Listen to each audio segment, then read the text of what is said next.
Really?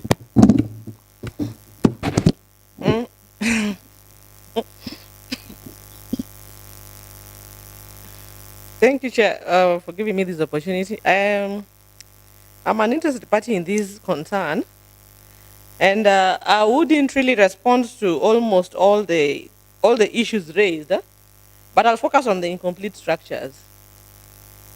I think it would be prudent to invite the city management to come and update this committee on why some structures are incomplete, because I think they have a very good response to this.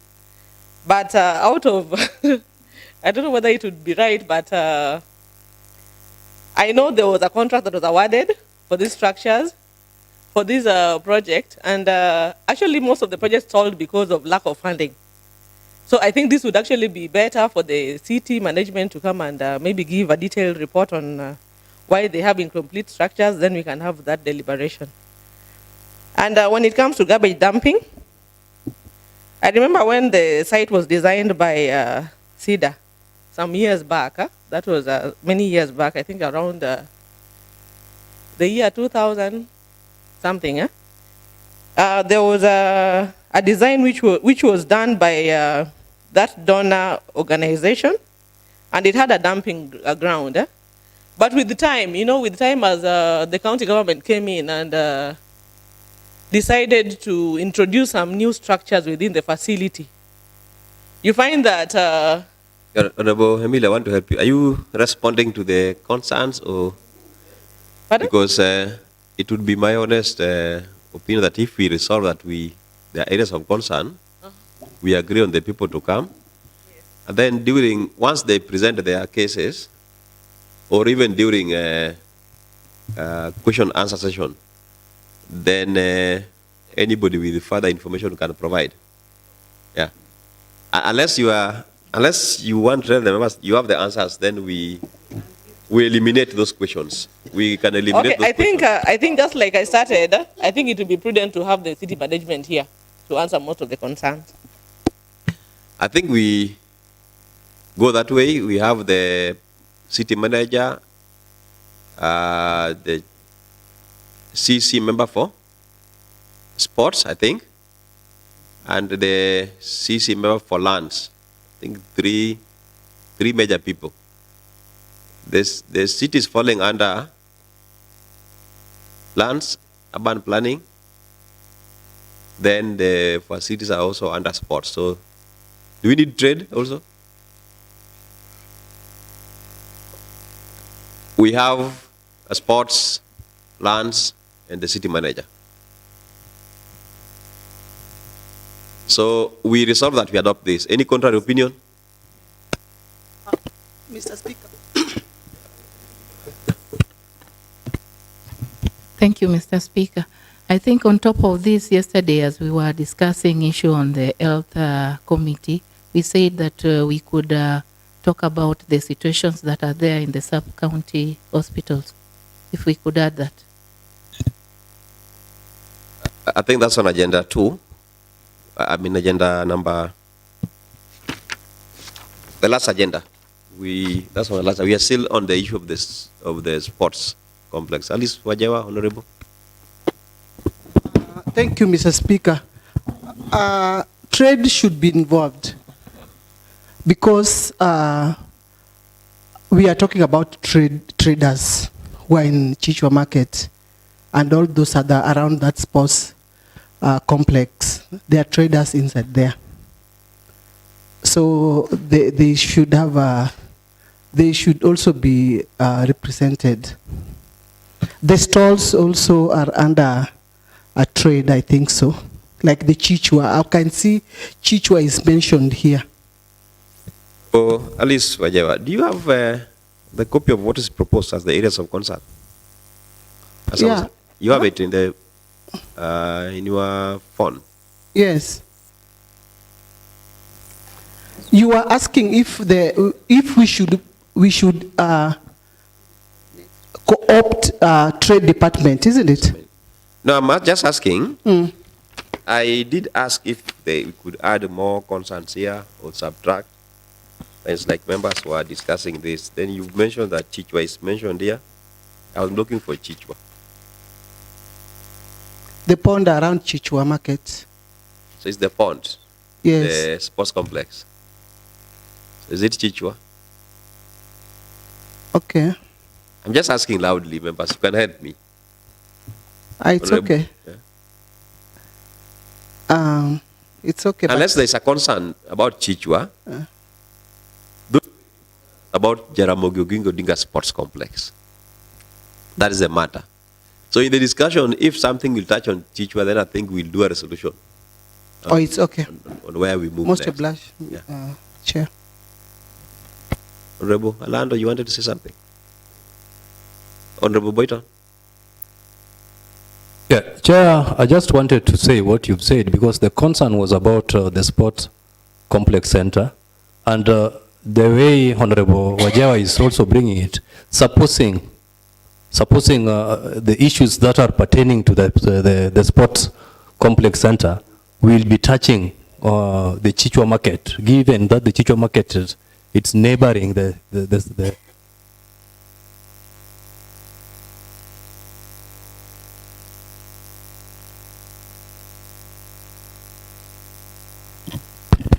I think we move that way that we are not going to conclude this discussion maybe one-off. Once the person concerned responds, we'll deliberate on the response, and then it may lead to inviting other people or making a resolution on the way forward. That's how I see it. As once they come, they give us their response, we deliberate, including what Honorable Emily was saying, that no, my understanding is this, and then we come to a conclusion. In the conclusion, we can say, now let's invite so-and-so, or let's resolve that this be done. Am I in the right track, honorable members? So we are resolving that these ones are going to be the basis of a discussion, and we are inviting the 3 key officers. And we say next week, Thursday. Now, next agenda is straightforward. Can you call the officers from the health department, Sergeant Atam? When they come, it is not vetting, it is not question answer, it was supposed to be an open day. And the areas of concerns were raised well. So once we raise it, we'll give them time to, maybe for the sake of time, I can explain what transpired and what led to this. Then we directly give them time to respond. And then we give some time for interaction. Is that in order? Yeah, so Sergeant Atam. Yeah, you call them.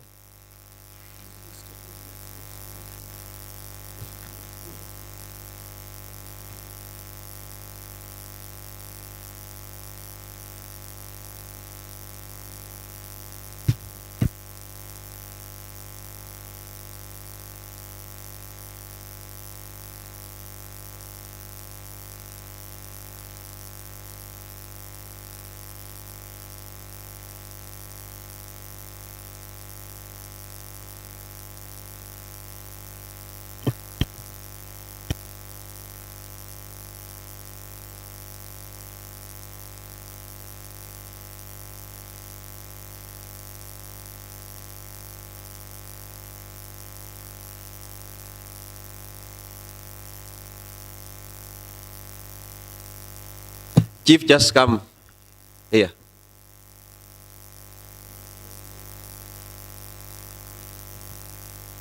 Karibu sana waziri. Yeah.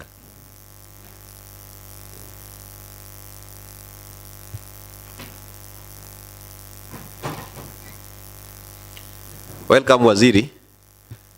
Today you are lucky you are not coming for any question.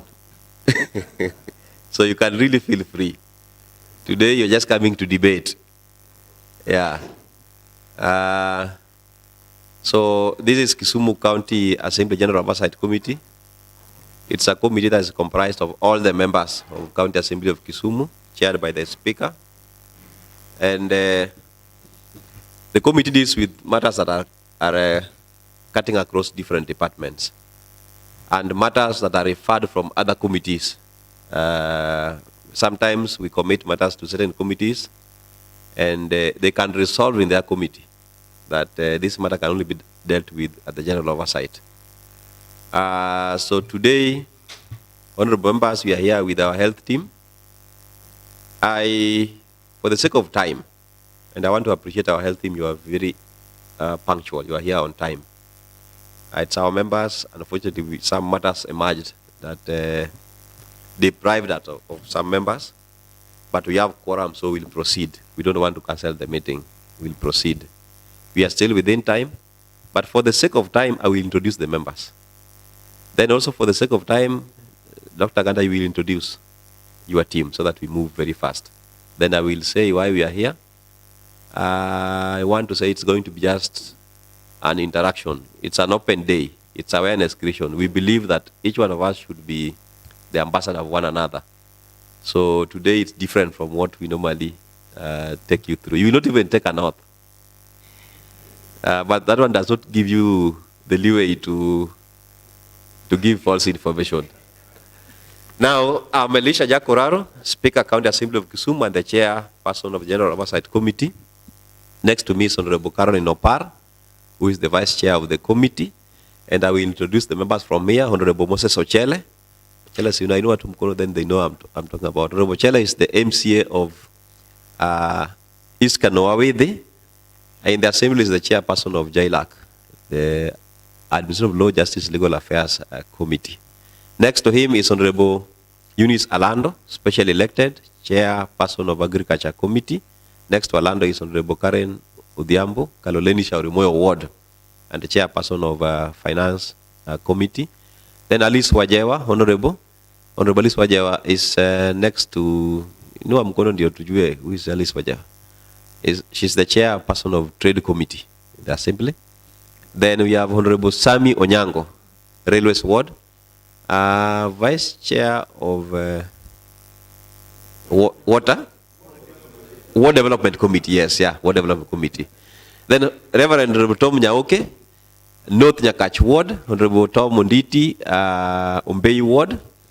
My extreme left at the back is Honorable Emily Oginga, and specially elected, Vice Chair Health Committee. The Chairperson of Health Committee wrote to me that he is engaged somewhere, and he mandated the Vice Chair to be in charge. Honorable Benson Adega is MCA Kajulu Ward and the Vice Chair of Powers and Privileges Committee. Honorable Ruben Rakwach, East Kolwa Ward, Chair Roads, Public Works and Infrastructure.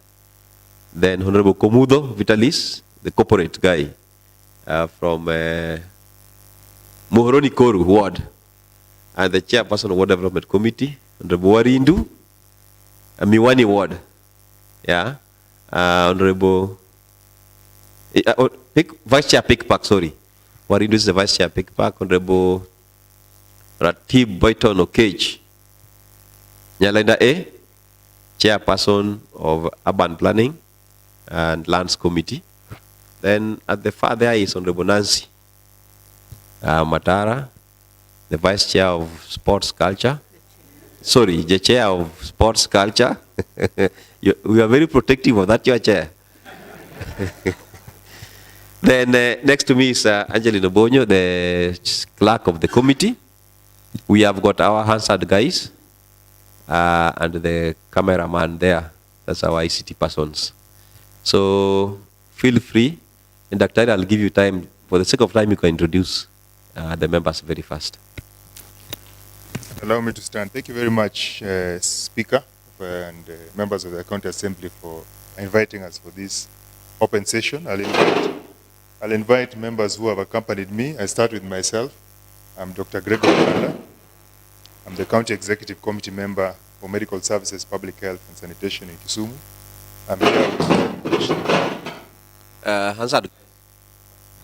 I'm here with the Chief Officer, Dr. Juang Lucy. Following is Dr. Lesiampe, who is the CEO for JOTRH. Then we have Joshua Clinton. You can put your hand up. Yes, Joshua Clinton is the Director of Finance and Administration. Then we have Nerea, who is the Human Resource Officer at JOTRH. And then we have Fred Olwach, who is our Director, Public Health and Sanitation. And then we have Dr. Ogola, who is the Director, Medical Services. Thank you. Thank you so much, Daktari. Honorable members, in less than 1 hour, or 1 hour at most, we are supposed to be through with this open discussion. Now, let me bring the matter, or let me open it. Honorable members and the CEC Health, sometimes back there's a member who raised a statement in this house. But on top of the statement, there has been a debate around the health sector. And the debate has not been a bad one, it's been a good one. It's the concern of the members that health is very critical and it forms one of the service delivery areas for Kisumu County. To be specific, some few days ago, last week, probably on Tuesday or Monday, a member, and I want to quote his name, Honorable Zach Ukoyo, raised a concern which provoked the discussion again on the issues of health. The concern was his mother was unwell. The mother was admitted in one of the private facilities. And the private facility referred the mother from the private facility to JOTRH. I was there by around midday, and at around midnight, he started a discussion in the wall of the members of County Assembly. And this discussion was like a cry that he was in JOTRH from around midday, and his mother has not been admitted by midnight. So he was crying for help from the members. And I think members picked a number of them. I don't know why they don't sleep at night. The debate came out strongly. So some had positive comments, some had negative comments, if I may put. Not negative in a bad way, but just concerns. There were members that are saying that we have similar experience. I went there, a relative of mine went there, this happened. Others were saying that, you know, in the health fraternity, there are some procedures that must be done before somebody is admitted. Some were saying, you know, even in casualty, there are beds. Maybe they're in a bed. Unfortunately, the honorable member lost the mother. Will be buried on 12th. It's not the fault of JOTRH, but I'm just using that example because it's what provoked the discussion. And you know, when the gun is brought on board, they bring even issues of the past and the rest. So on Thursday, last week, which is our day for general oversight meeting, the matter came on board, and the members resolved that it's important for us to have an open discussion. Because the Committee of Health, represented here by the Vice Chair, Honorable Oginga, have done the highest number of reports on their visits to the health facilities. And in their argument is that health is trying, and which a number of members were agreeing with them. But there is lack of information dissemination. So the discussion is going to be simple. We will have to understand, and with specific reference to JOTRH, and if you can mention maybe other areas, but the bone of discussion is JOTRH. Yes, we can mention other areas because there are areas of concern. What was there? What do we have? What is the way forward? So that when members leave here, they become the ambassadors of JOTRH. So that we inform the public that this is the decision. It will also inform our next move in terms of budgeting and in terms of priorities.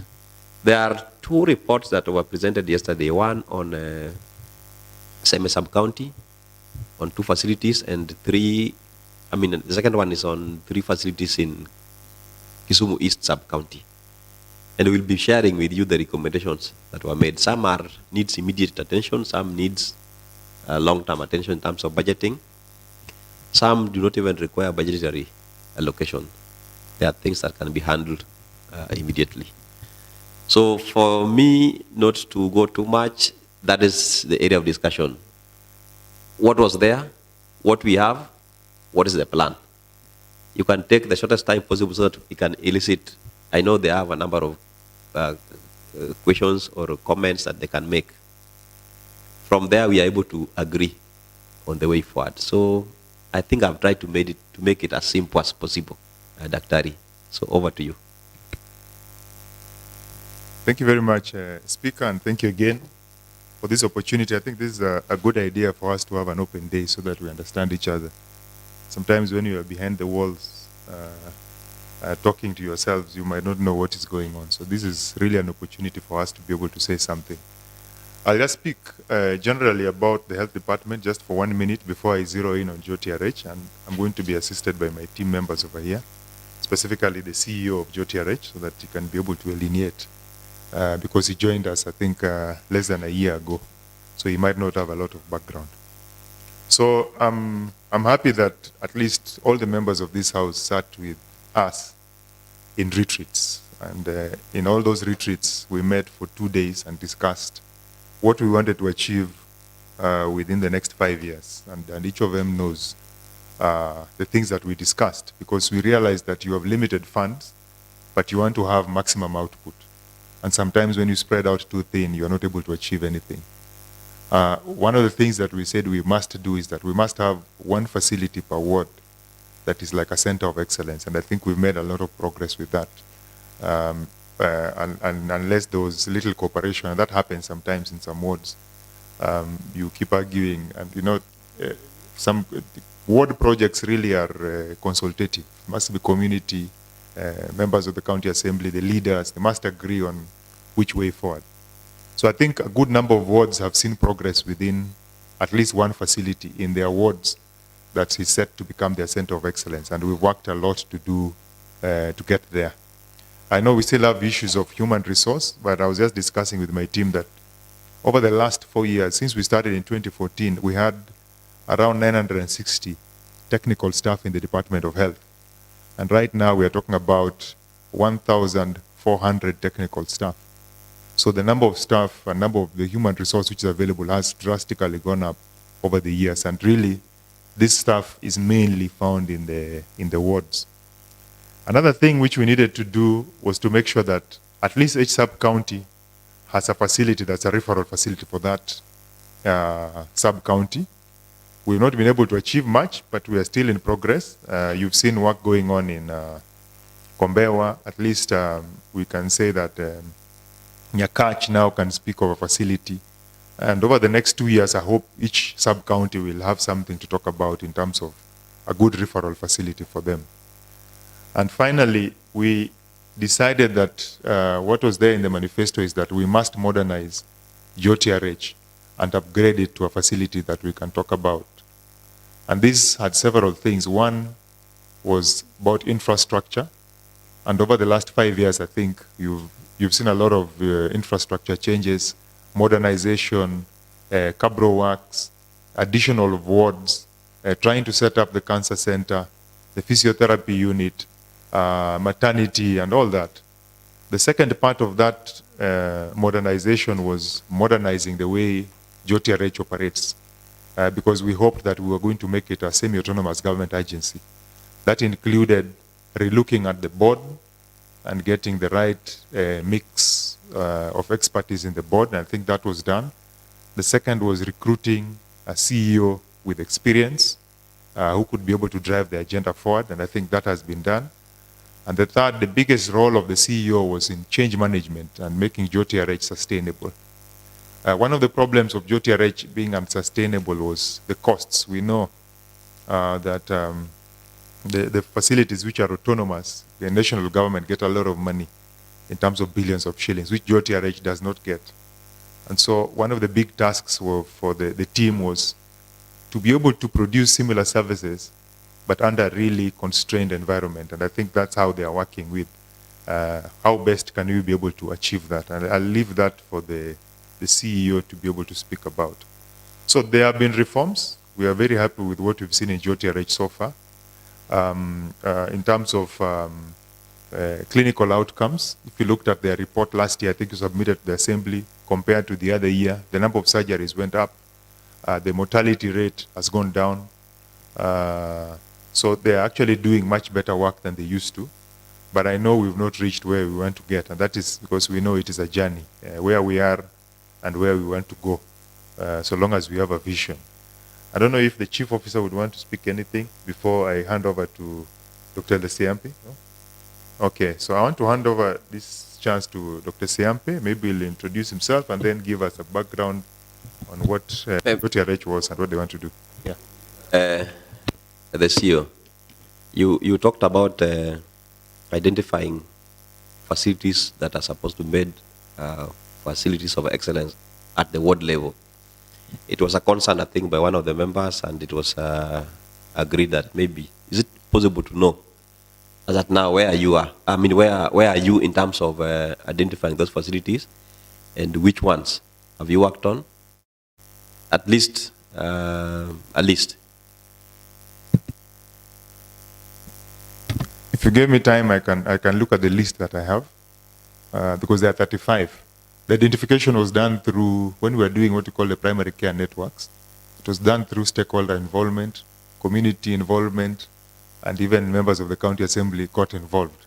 In some places it was very easy, there was agreement. In some places there was disagreement with what community we got from the stakeholders involvement in the community and the members of county assembly.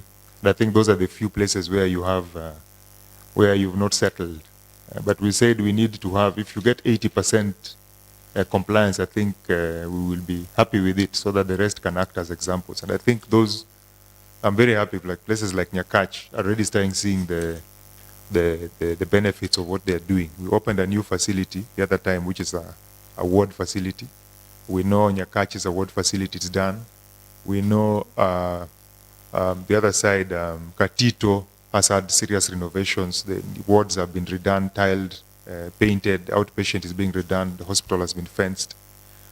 If you go up, I've not gone to Sondu myself, I'll not speak about it, but probably towards the end, I will have gotten the list, unless Dr. Luis has the list of head.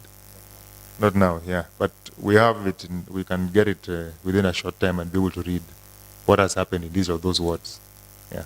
We'll appreciate that, Waziri. Honorable members, we can be patient. When you get the list, you'll be able to know which facility has been targeted in your wards. On the same note, Waziri, you've talked about the increase in number of employees from around 900 to 1,400.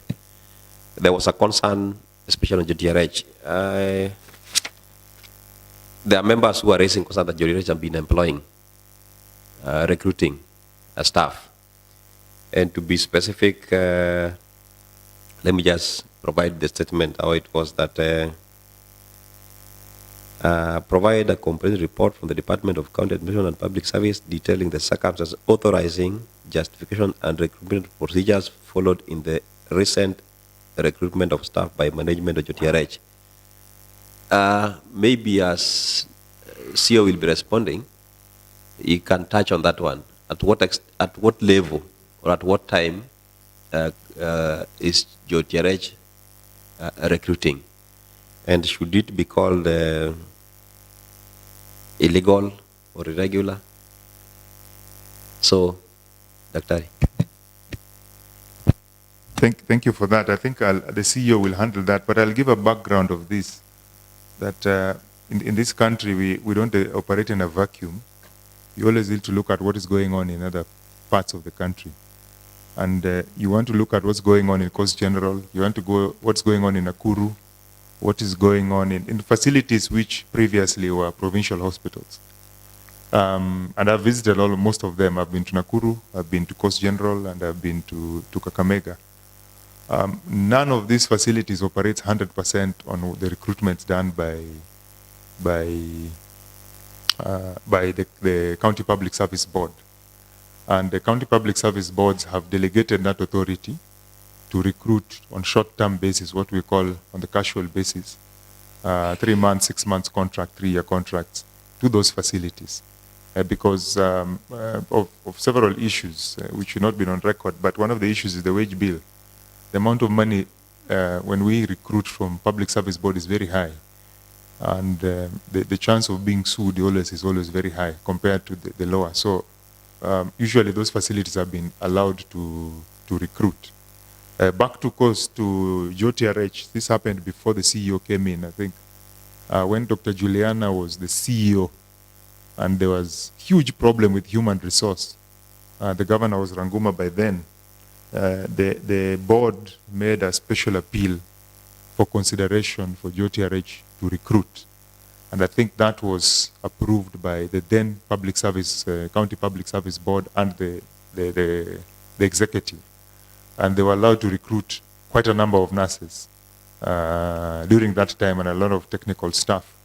And since then, those people have continued to be getting renewed contracts. So what happens when some people, because they can't stay there forever, every 3 months, you want to have a loan or something like that.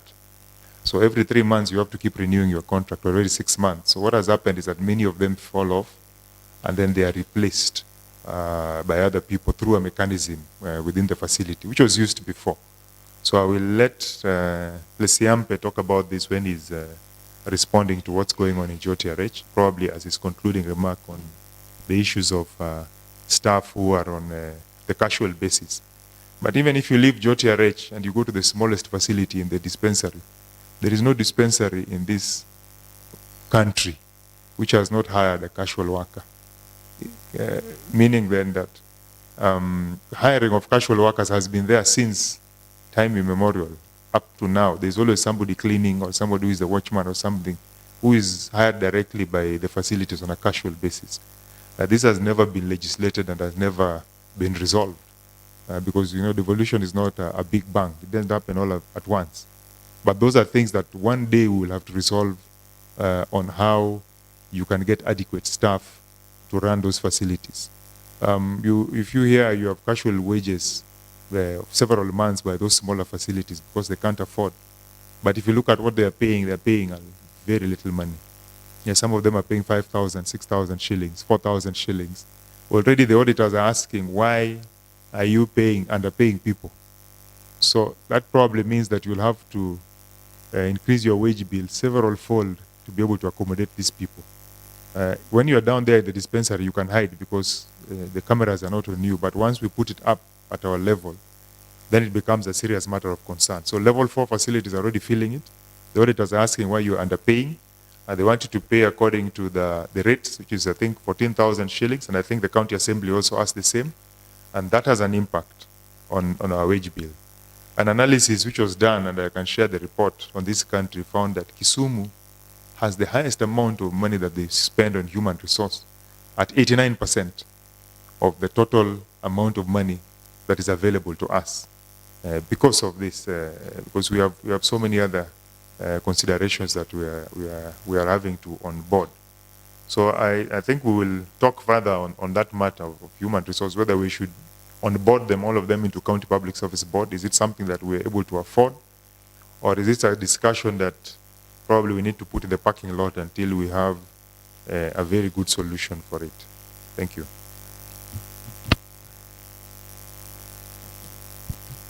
Okay, thank you very much, Honorable Speaker and members of the County Assembly. With your permission, can I request to stand, maybe to make my okay.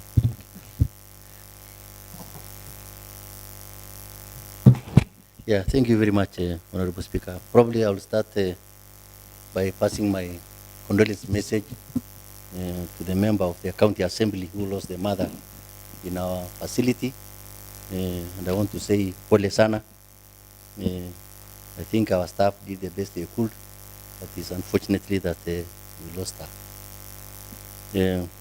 Secondly, I would like to probably once again introduce myself. My name is Dr. Richard Lesiampe. I joined JOTRH in March this year, about 6 months. I'm not a medic. I'm a non-medic. My profession and career is on leadership, public administration, and basically strategy and change. My orientation in this sector was only at Kenyatta National Hospital, where I was the CEO in the past. And basically, I also got involved in issues of transformation and change. I'm very proud of our governor who gave me the opportunity that time when he was the Minister for Medical Services, though it was through a competitive process, but he took the risk, to appoint me after I became the best in the interview, and the non-medics, did not qualify. And he gave me the chance, being the first non-medic to run Kenyatta National Hospital, the largest referral hospital in East and Central Africa. I never disappointed him, and I also am very confident that I will not disappoint him also in Jaramogi. Now, to respond to the issues which have been raised, I will not be very, very specific, but I would like to say that my mission was very, very clear from the CEC and also from the county chief, the chief officer of this great department, that we needed to transform Jaramogi. Transform in the sense that we need to focus on clinical outcomes. Because the only purpose of an hospital is actually to restore people's health.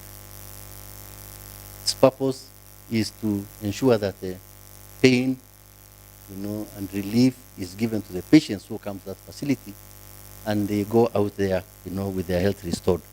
And even for those we are going to lose, because it has to happen. Human beings have a promise of death. It has to come. Even those ones who will come through our facility and we lose them will be lost in dignity and should be lost in the sense that we have also touched them and we have done our best. So that was one of the cardinal points that I was coming to undertake here together with the team, because I can't also perform alone. And I'm very, very grateful to the ministry or to the Department of Health for providing me also with an additional new staff, particularly the head of Director of Finance and Administration.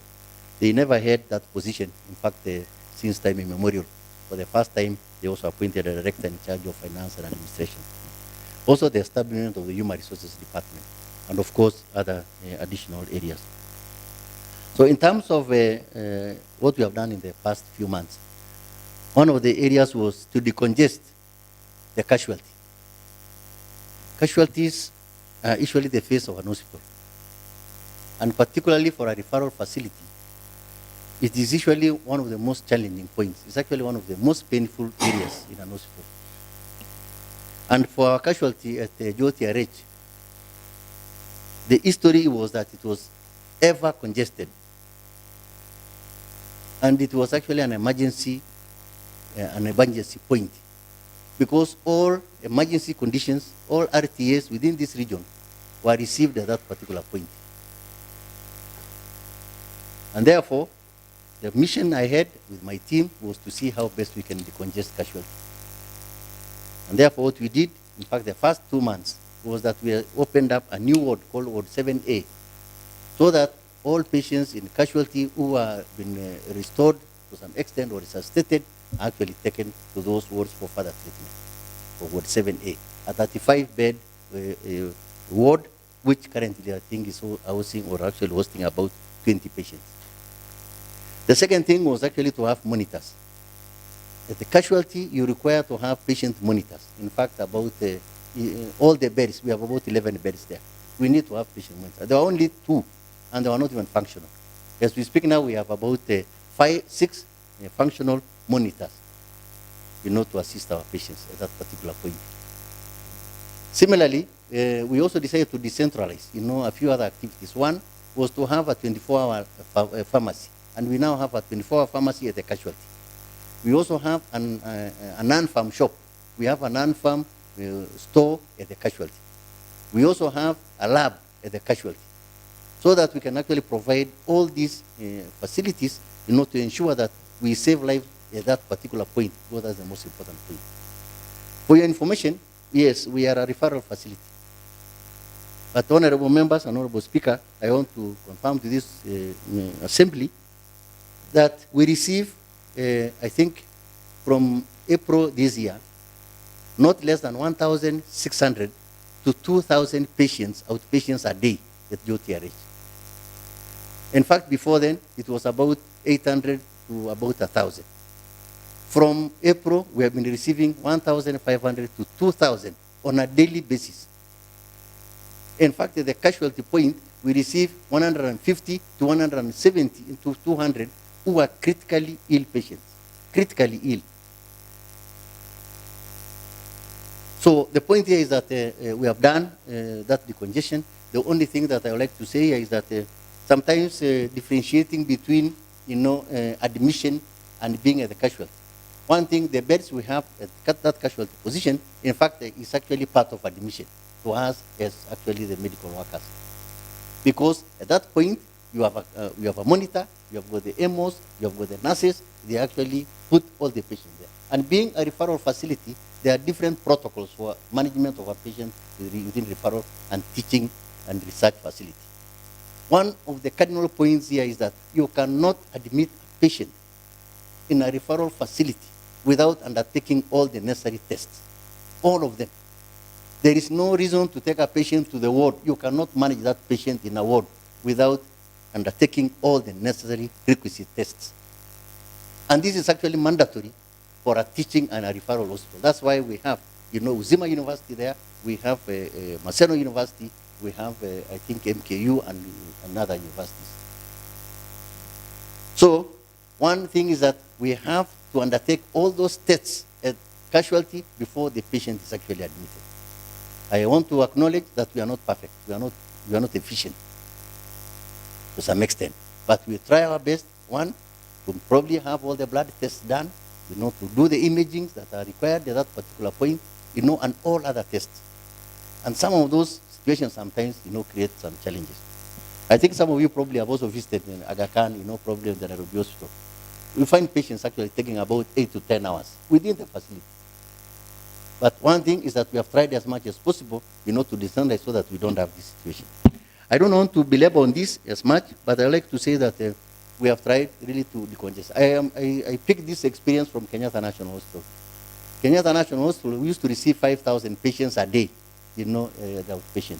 The accident and emergency at Kenyatta National Hospital was a sore of the eye for everyone in Kenya. And during that time, when Professor Nyang was the director of medical services, in fact, he told me the first thing, actually walked me there and told me, just sort out this place. And actually, the first thing we did within 1 month, we actually decided to open 2 sites whereby walk-in patients go to another site. It's only stretcher patients and referrals who come to the accident and emergency. And I think for Kenyatta, it became history. And one thing, because I did it, with a lot of firmness, and I did it a lot of resolve, and I had the support of the minister, I think things improved, not only in that area, but also the other areas. And that's why the big joke in town was that, because I worked for Kenya Wildlife Service for 15 years, I was managing wildlife. And when Professor Nyang brought me to the Kenyatta National Hospital, the joke in town was that the staff of Kenyatta National Hospital was so difficult that they needed somebody from wildlife to manage them. But I think what I've seen here is that my staff are not that difficult. The other point is that pharmaceuticals, farm products and commodities in the hospital, we are actually operating at 30%. Patients could come in, out of 10 patients, we can only give 3 patients, the medication. If it comes to issues of labs, out of 10 patients, we can only perform, out of 10 tests, we can only perform 5 tests at most. Out of radiology, imaging, and x-rays, we can only manage about 30%. Honorable Speaker, the last 6 months, God willing, we have done with this team in the support, is that as we speak now, we are actually at 85% fill rate for pharmacy, 85%. We are actually at 85%, particularly for oncology, which is actually a very serious issue, we are actually at 95% for chemotherapy. For imaging, we have, in fact, you only lose it, particularly when you have 3, 4, 5 days in a month, that probably sometimes you don't have contrasts. But we are actually at around 85%. This is a great, something that we are really saying that we have tried to do our best. And that is what has actually attracted more patients to come to the hospital, that we are not having before. And that also brings me maybe just to casually to mention that the staffing levels at JOTRH, in fact, for all these years, have been wanting. In fact, the county government did an audit and an assessment including the Auditor General's office, that, for example, when it comes to medical officers, we are supposed to have 50 medical officers. In fact, there's an audit query as we speak now. We only have 13. And actually 5 are employed by the county government, and the others are actually on lockup. We are supposed to have 1,000 nurses at JOTRH. We are only having 336 nurses, 332 nurses only. I don't want to mention, any other areas. And therefore, sometimes it becomes quite a major challenge in terms of patient care. When you have 2 nurses looking at 60 patients in a ward. And that's why sometimes it actually behoves us and, forces us actually to have these nurses on lockup. We bring them on lockup, to try and manage, some of these conditions. And it has happened in very unfortunate, and I think Waziri has mentioned this, that even those nurses we bring on lockup, they're actually as qualified as the nurses employed by the county government. But we are paying them 20,000 shillings. You have a nurse paid 20,000 shillings who has a degree in nursing, a diploma and a degree. And she works with a colleague doing the same job who is earning 100,000 shillings. And they have been there 3 months for 4 years. Every 3 months, they get the renewal. 3 months, renewal at 20,000. We also have, for example, I think the medical officers, we have actually brought them on lockup now because of the circumstances we are in and the number of patients. Those fellows, we're actually paying them 90,000 shillings. In fact, we visited, and I visited I visited KNH, we have visited Nakuru, we have also gone to Coast. They are paying them 210 on lockup, 206 to be more precise. We ourselves, we are paying 90,000. And that's what we have been paying, I think, for the last several years. And we are putting them on 3 months, 6 months, and probably 1 year contract. So sometimes some of these issues of motivation, inspiration, it also affects us in how we manage this. Honorable members, another very important thing that we have done so far is that since 2010, we have always had 4 beds, ICU beds in JOTRH. 4. We have struggled now, we have 7 ICU beds in JOTRH. And by the end of September, we are going to have 11 beds of ICU. And Your Excellency, Honorable Speaker and Honorable Members, ICU requires, with actually 7 beds, you require 35 nurses. 35 because of the shift. ICU beds require 1 patient per bed. But we have decided even to do bracket, whereby we have got 2 nurses to manage 3 beds, and depending on the conditions of some of these patients.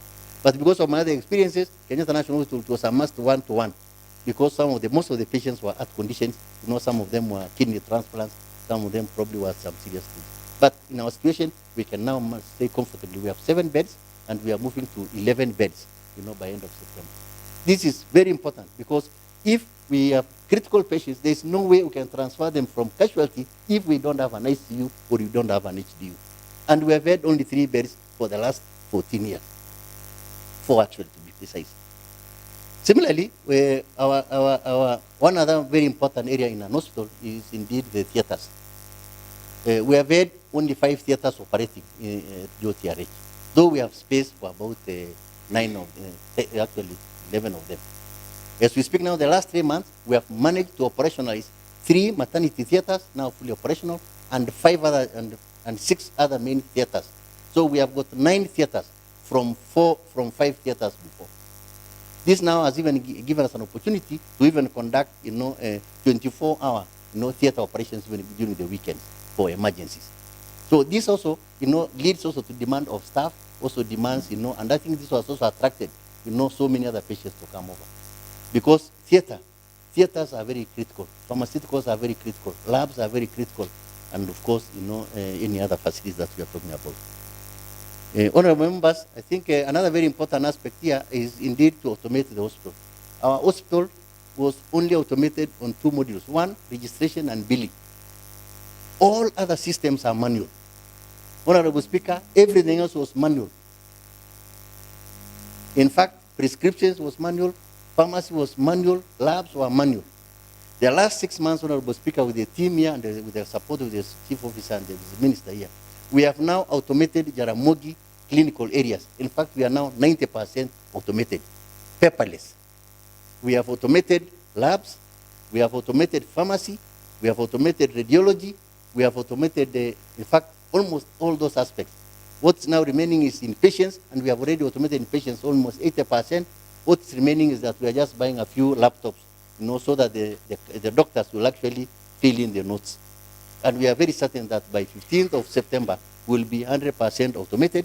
Then now we move to the other areas, human resources automation, supply chain automation, and the back office automation, including accounts. So I think I don't want to say as much. I think one very important thing also, image is as good as anything else. So what we did is that you have seen the face of Jaramogi before. The paint, I think the last time that a brush was passed there, I'm told by some people who can recall, was about 2007, 2008. And the place is not very presentable, when you walk there. So what we have done is that we realized that it was going to cost us about 15 to 20 million shillings to repaint the whole hospital. So what I did was that with the team, we decided actually to establish a JOTRH production unit. And this production unit is now capable of us buying raw materials, with the right combination, using the KEBS, requirements, and now we are producing our own paint. So we are producing our own paint, and we have now produced enough paint. We have actually painted using our Bermuda colors and off-white. We have actually painted the whole of our administration block. We are now painting the casualty. We're also painting, in fact, we are going to paint the whole hospital. This might even cost us less than 2 million, just by buying, and having those raw materials. Honorable Speaker, I did this in Kenyatta National Hospital. It was impossible really to paint. The requirement was 120 million. So what I did was that we bought the machine, and then we brought people who have got this experience, particularly the chemists and those guys who are in the pharmacy. And as we speak now, we also decided actually to go. I went back to Kenyatta National Hospital. The equipment which I bought there, I requested them to give us for 1 month, and they have given us that equipment. That's what we are using here. Evidently, I've also taken this minister here and the CEO. They have actually gone to see that production unit. And that's the paint we are trying to use to paint the whole hospital. That production unit might also go further to help us in other areas. One, I think, for example, to eliminate hospital infectious diseases, we must clean that hospital. And one way is actually to have enough soap. We must also have sanitizers. With this machine, we can actually also produce sanitizers. We can actually produce soap. And with a cost of 2,000 shillings, materials worth 2,000 shillings, we can actually produce 200 liters of soap. 2,000. In fact, we are buying a jerrycan of this soap at 2,000 shillings. We are using the same 2,000 shillings to have the materials, the raw materials, to produce 19 jerrycans of 20 liters. So we're also going to save, as a facility. So, Honorable Chair, I don't want to say much. The other important thing I'd like to say is that because of the work we have done, with the support of the county government and also with the support of the universities, the Minister of Health came and made an assessment of the hospital, and it assessed us, and they have actually elevated us to level 6, facility to provide all those services. And that's why I think, as Waziri was mentioning, that we have been elevated in the sense of providing those services, but not in terms of a parastatal. And therefore, we are looking forward to see to it that probably we get some very, very critical equipment to make us better than any other facility. The issue of radiotherapy and the issue of cardiovascular issues of a cath lab. Honorable Chair, to expand services in this facility on the Kisumu region, we have also opened a prime care center, and I'm happy, Honorable Speaker, that you managed to come and grace the occasion. We have opened a 40 beds. You remember the COVID center is now a 40-bed hospital. It's an amenity ward, and we are receiving, in fact, almost 100 patients a day, outpatient. And as we speak now, with the challenges facing our county government, I think we have a few issues in terms of the insurance for staff. All the staff of the county government are now being treated there. So we have that facility. We have also revived back the Victoria Hospital. Victoria Hospital has been idle, I think, because of a number of other reasons for the last 7 years. As we speak now, it's actually 75% complete. And we think by the end of September it will be complete, and we'll get the authority from the county government on what they want us to do with that. So, Honorable Chair, I think, as I can say here, is that we have done the best we could under the circumstances. We still have a few areas to go through. One is actually the issue of changing the mindset of our staff. The issue here, and I want to repeat it, our staff, the issue is not the problem is not our staff. These people are very competent. these people are properly trained. These are guys who are the best we have. I can tell you for free, the nurses we have are the best in the world. The doctors we have are some of the best in the world. And that's why they're actually all over the globe. You go to UK, go to US, go to Australia, you'll find all our nurses and doctors employed there. They're the best. The challenge has always been the mindset, the attitude, that impunity, that don't care. And that's actually the focus I'm going to have for the next 3 months up to December. Just to see how best we can now focus on the issue of changing their mindset. And one thing I don't want to blame them. Doctors and nurses in particular are trained in a certain way. And one thing is that they also go through distress. They go through depression. They also go through stress. If they come to an hospital in the morning, they come to a theater, and then they find a patient who they wanted to operate on, probably there are no commodities. They find that patient has been brought on not properly prepared. They find that they don't have medicines even after operating this patient, or probably they lose that patient or that place. They actually start acquiring certain characteristics. You find a nurse coming to an hospital, having your 20 patients there, you lose 10 of them in a month because you have no medicine to give them. Because you have got no doctors probably to come in because of maybe they cannot take them to theater. All these things contribute to changing the mindset of these people. It contributes to them becoming difficult. It contributes them, to all these kind of things. And therefore, that's why we are focusing to actually see how we can provide all these facilities, provide all the pharmaceuticals, provide all the commodities, and, inspire and motivate them so that they can actually, deliver their potential. So I think I don't want to say as much. Issues of renal, we have also worked on the issue of renal department. We have got very serious cases on renal. The future is actually to have a kidney transplant. And therefore, what we have done now, we have already contracted a company to give us placement. We are getting 7 new beds, for renal by the end of this month, on a placement basis, from one of the biggest companies in Germany. And in terms also laboratories, we are getting all the necessary facilities. We are not even buying them. We are just getting them there on placement. So the point here is that we are determined and we have a resolve really to bring, excellent, services to our people in this Western region. And we are determined really to see to it that we touch every patient that we receive. My only prayer is to the council, to the committee here, is that we are supposed to be a specialized referral facility. But we are attending to almost 1,000, primary care patients who walk in, and they have got every reason to walk in there. But one thing is that we need really to find a way of making Jaramogi to become specialized, so that they can focus on specialized conditions, so that they can focus on referral conditions. And this can only be done with the support of the council, with the support of the county assembly, so that we actually support all the other peripheral facilities.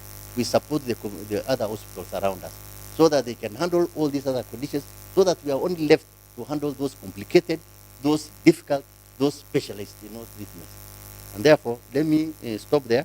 I can only say that on the issue of recruitment, we have been doing locums, and I think on the issue of locums, we have no powers, GOTRH, to give anybody a letter of appointment, to work in GOTRH.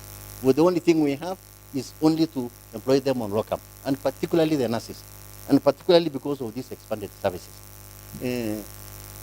And particularly one thing that has happened is that some of these nurses, most of them particularly who have been employed on locum, after 6 months, or maybe after 1 year, some of them, they realize that, earning 20,000 shillings is really something they cannot live on.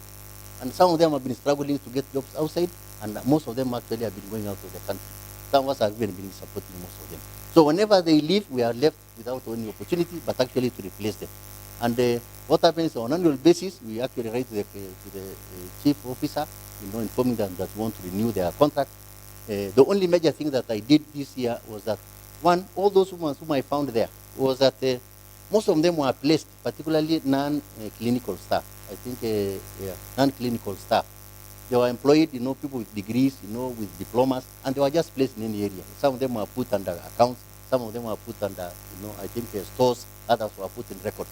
So what I decided, because of my background in HR, was that I insisted that all of them should go through a suitability test, so that we identify their academic prowess and their professional position. So those ones whom we identify that they are very good probably in projects, we put them in projects.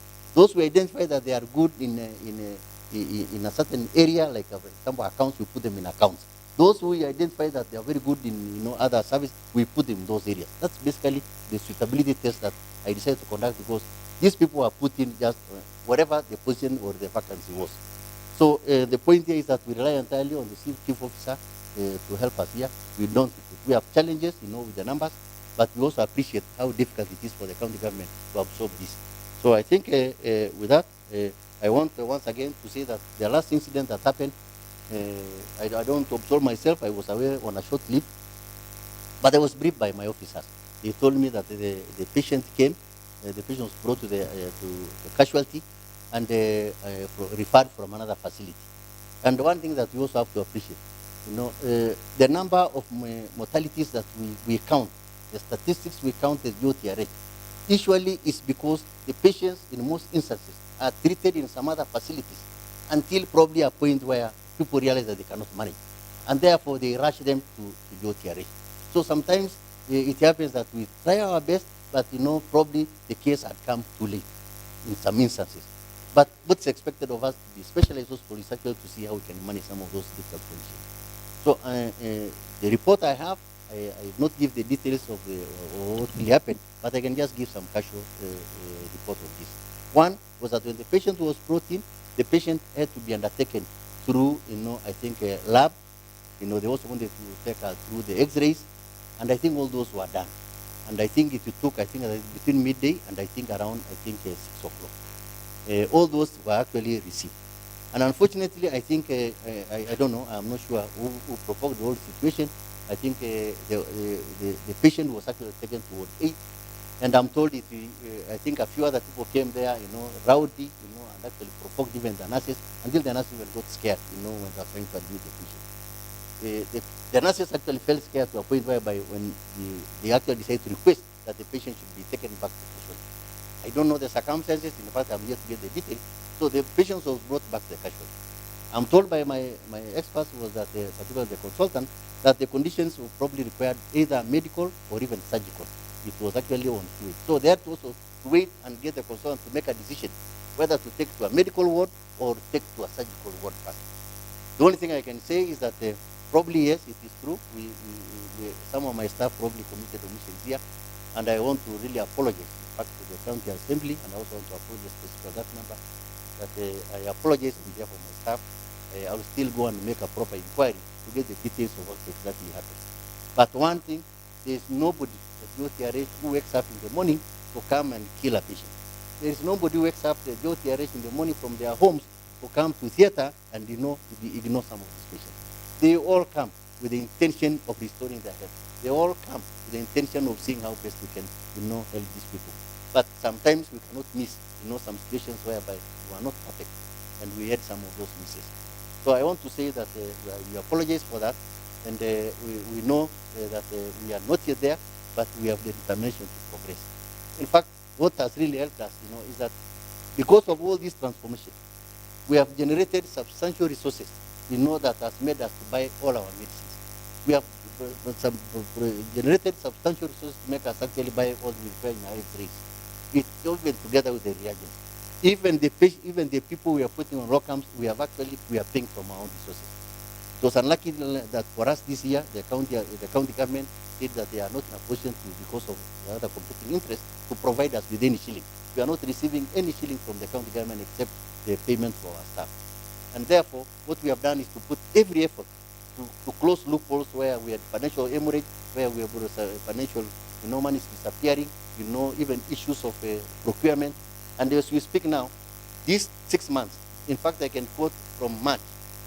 March alone, we actually generated 57 million, double what we have ever generated before. In April, we went actually to 62 million. In May, we actually went to 89 million. In June, 89 million shillings. In July, we actually generated 110 million. 3 times what we have always been generating in that facility. 3 times. In fact, even now, as you speak, this August today, 29, we have generated 90 million Kenya shillings. We have always been generating 20 million, 30 million per month at the OTRH. In fact, all these other years. From May last year, we have been generating 52 times, the amount we have been getting. And these resources have been going back. We have been deploying it back to help us. We have also been continuously also getting indigents. We have people who come there, they have no money. They have got no NHIF. In fact, I think even as we speak now, this month alone, we have actually, released people with 3.5 million, worth of credit, or waivers. I think last month it was 5 million. So we are saying that, the more we are getting support, to particularly from our PCC, the Prime Care Center, also within our own internal resources, it's also helping us, to help those who are in. And we have assisted, in fact, so many Kenyans, particularly the residents of Kisumu, who cannot afford these payments. In fact, including the street families. So we are saying that at least we are on the right trajectory. We are even determined to see that this financial year, we are going to generate 1 billion shillings. Last year, we actually made 400 million. The other year, we had actually 322 million. We are saying that we can indeed, ceteris paribus, that things remain constant. We can actually generate 1 billion shillings in terms of surpluses that we can plow back to ensure that we don't have, we cannot miss farmers, because we cannot miss non-farm, and we can even afford to give our patients a good meal. As we speak now, even on meals, we are affording to give our patients, fish once a week. We afford to give them chicken once a week. And by the end of next week, we are now going to be producing our own bread, that we are also going to be in a position to provide them bread on a daily basis. Thank you very much, Mr. Speaker, sir, and honorable members. Thank you so much. Waziri, that was quite elaborate. I was looking at my time. I didn't want to stop him because we agreed. It's an open discussion. Now, I don't want you to give others first. I want to get some reactions. But honorable members, today is a sitting day. And our timing looks like we only have 30 minutes in our timing. So I'm going to give few members. Maybe I'll go per sub-county. Yeah? And then I consider agenda and the rest. But before we proceed, Waziri, two things. You can write and then you find a way of who is responding. Number one, I like what the CEO said, but maybe to the members, it's a Sunday one, it's a bit technical. You've talked about attitude, you talked about mindset change for the workers. But I believe there is also need for mindset change for everybody, including the public. So I would like you to tell the members, why should somebody not go to Aga Khan or Avenue and go to JTRH? Maybe in the shortest paragraph possible. Why should I not go to Aga Khan and go to JTRH? Because when we live here, I need to convince my wife that don't go to Aga Khan, go to JTRH, either on the prime care or that. Then number two, in terms of employment that was asked, you've talked about those who are on locum and their contract is renewed maybe 3 months, and you yourself, you said some of them are very good. There's a concern that when it comes to an opportunity, when there is an employment, now the real one, priority is given to people from outside and not those people. Why don't you prioritize and give those who are already working, elevate them through rationalization or suitability test? Honorable Odinga, to the point. Thank you, Chair. You have grabbed my question.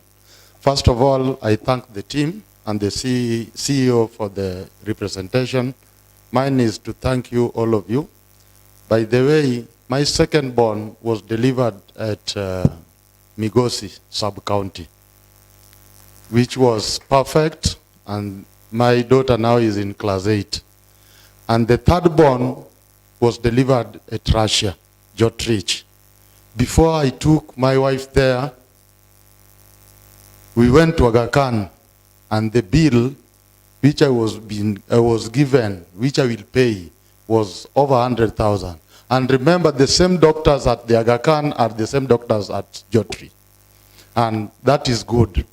My second issue is the procedure of waiver. You have been doing a good job, not negative. some are positive.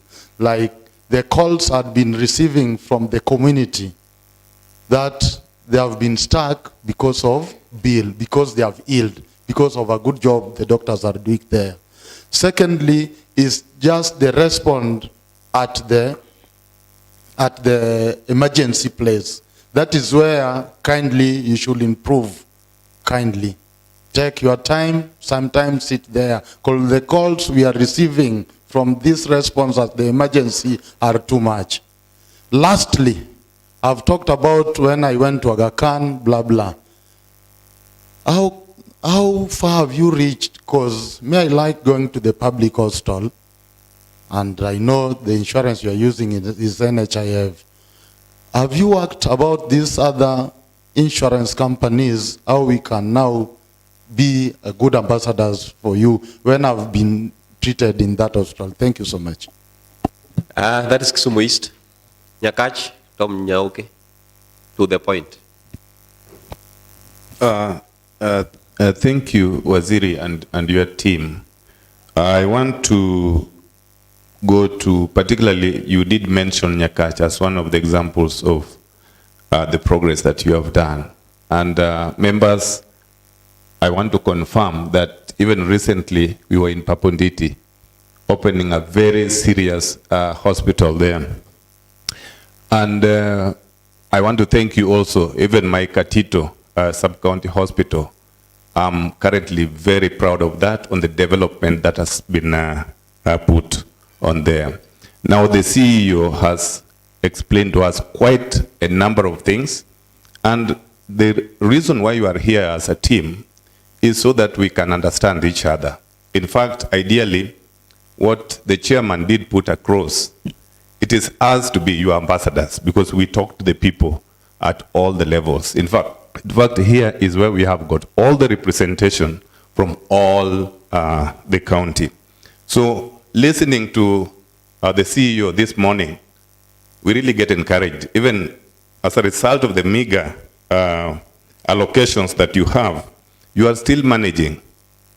And what has brought us to this particular discussion is basically administrative in nature, the way I looked at it. And I'm certainly sure that if you work on that, because what we really want is a complaint that, oh, if you go to JTRO, the hospital there, that you take a long time before you are observed or before you are taken care of. I think this one also happens, and that's why I've never gone to Aga Khan Hospital, because I don't want to go somewhere where I'll take about 12 hours before I'm actually seen by a doctor. But I applaud the CEO, the program that you have. Please just make sure that you try to improve. I'm sure you cannot do it in a day, but if you take it long term and step by step, and us, now that we know exactly what is happening there, we will also try to encourage our people to understand the predicaments that you do have in that particular hospital. Thank you so much. I beg to sit. Let me go to Muhoroni and give Honorable Komudo. You are two people, so who is, if there's an opportunity, I'll consider you, Tom Onditi. He's my younger brother. He's my younger brother. Many thanks, Honorable Chair, to my colleagues, to our very professional. I call these guys professional because I'm impressed. I am a very happy man. In fact, I clapped here. I could hear my colleagues asking, why are you clapping? Because the CEO in place is the real man. Anybody coming from the corporate background where I come from, in terms of management, will tell you this is the best person. I am impressed. My areas of concern, only 4. The production unit that you explained, very excellent, quite exemplary, very enticing. Is it possible that the same could be extended? I say this because the area represents a host Moroni sub-county. If you look at the paint works, we are struggling there.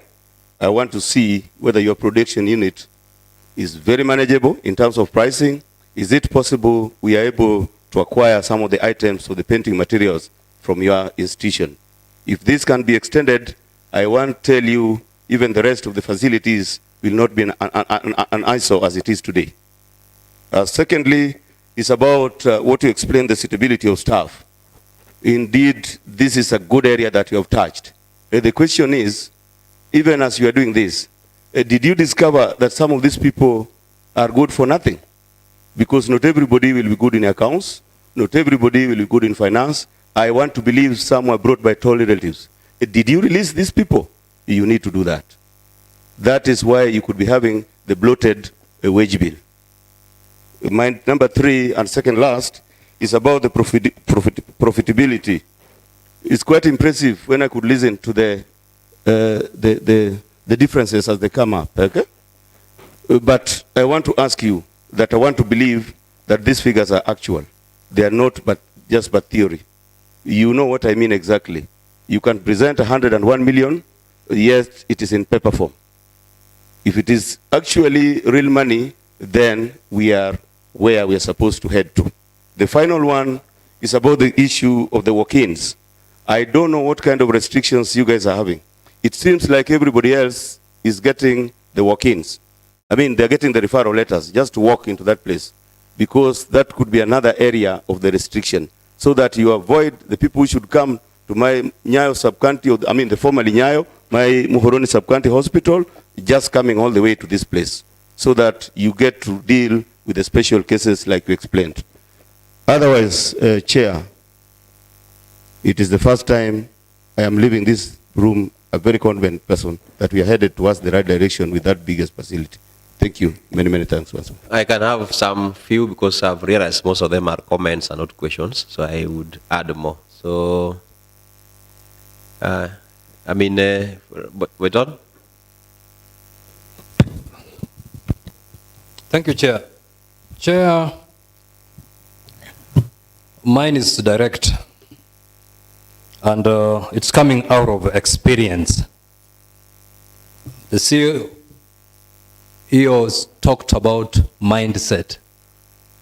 And this mindset, Honorable Chair, just like the way you put it, it must also be cultivated to the public. I'm saying this because sometimes back I had a patient who was supposed to be transferred to Eldoret, Moi Referral, for brain surgery from JTRH. The information that we were given in the morning for the referral was that we organized for a van, that is an ambulance, and some other clearance of the bill. In between that time until the referral was effected, I think it was about 14 hours. Now the question is, the patient and the other the relatives of the patient could not understand that for a referral to be effected, there are things that must be done. Especially from the Eldoret, they had to communicate and get permission for that referral. So the relatives could not understand this. In fact, they became rowdy and caused a lot of commotion in that hospital at that particular time. So what he has said and what you have said, Honorable Chair, this mindset should be cultivated in the public. Now, my question is, how long would it take for a patient who has been brought at the facility, how long will it take to transfer or to admit this patient? I know why I'm asking this, because I don't want to give the answer. I hope you will give me the answer. Number two,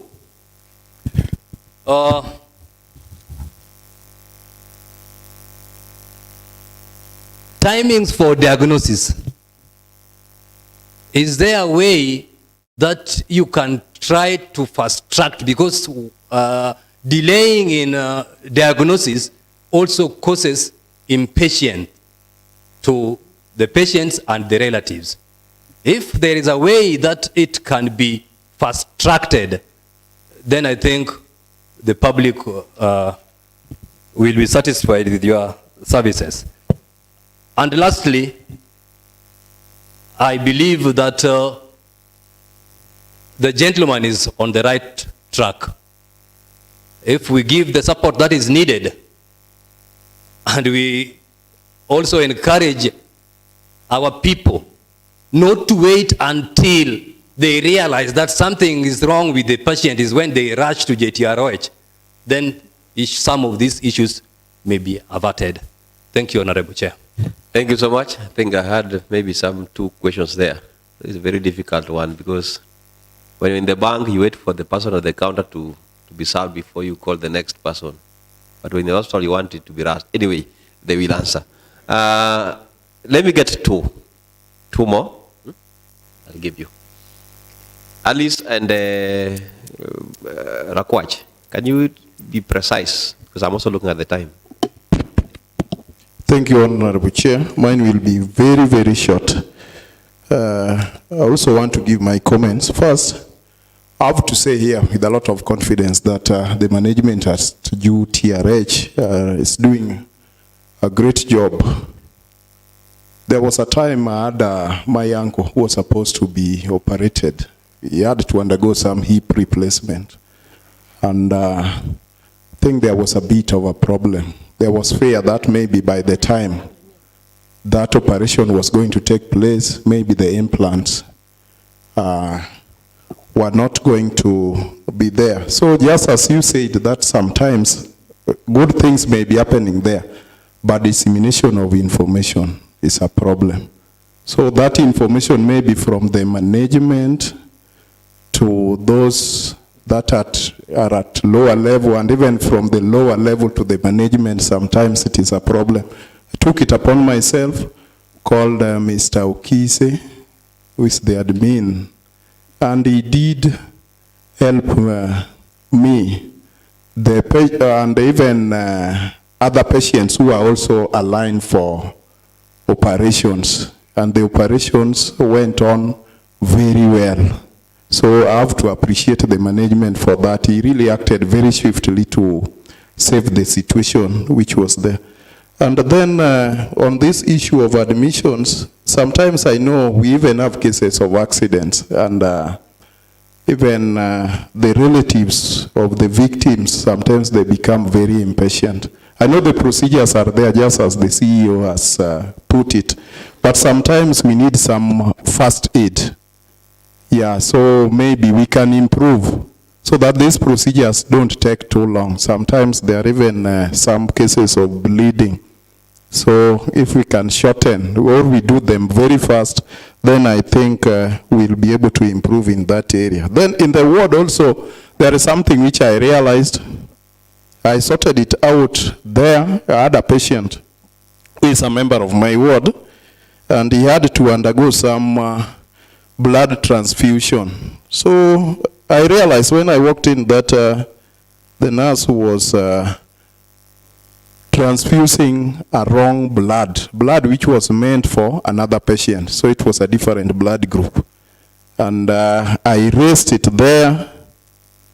I became a little bit agitated, and it was corrected. A good blood group, blood was brought, and transfusion went on. So I think maybe sometimes it is because of the workload, and these nurses, sometimes they get overwhelmed. I don't know, but maybe you can talk to them so that at least they be a little bit keen. If it was that I was not keen, then I think we would be we would have even lost the patient, because we know the repercussions of that. Otherwise, thank you. They're just good comments. Alice? Thank you, Chair. First of all, I want to start by appreciating what the health department is doing under the CECM. And I also want to applaud the work the CEO is doing of Jaramogi, of the facility.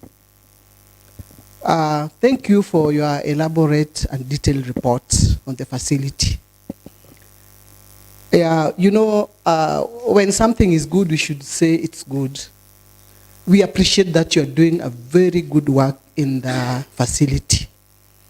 The facility has improved tremendously over this short period you've been there. Though there are still challenges, and I'm sure you are going to work on the challenges. It is good that you have identified where the challenges are. Mainly, the challenges are on the staff, the workers, because you get a lot of patients and you also get a lot of referrals, and the facility seems to be a bit understaffed. And sometimes the staff, the nurses, even the doctors are overwhelmed. So this one forms the attitude change and even the mindset. You know, when somebody is tired, he has worked so much, and sometimes they don't have proper materials, proper drugs, and even the non-farms. Sometimes they become frustrated. So I really know that you're going to work on that. And you're also going to work on the psychotherapy department so that your staff and your workers can get psychological support as they go on with their works. But I just want to congratulate the work you're doing, and I want to promise that we are going to give you all the support possible. The challenges are across even the financial institutions, the small ones like the dispensaries and the health facilities which we have visited. And I know it is just a matter of strengthening some of these issues which we have identified. Thank you so much. Yeah. All comments? Runditi, I only said 2. I'm looking at the time, but I still have 2, actually 3. I have the majority leader here, the chair. I don't want to give them 1 minute each. So, and you've seen other chairs leaving. It means their time, the other committees are up. So 1 minute.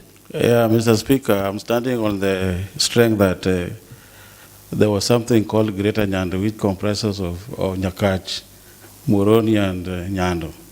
And Nyando is not having a representative. So let me come in the place of the Nyando people. Thank you, Mr. Chair. Mr. Chair, I think the department or the JOTRH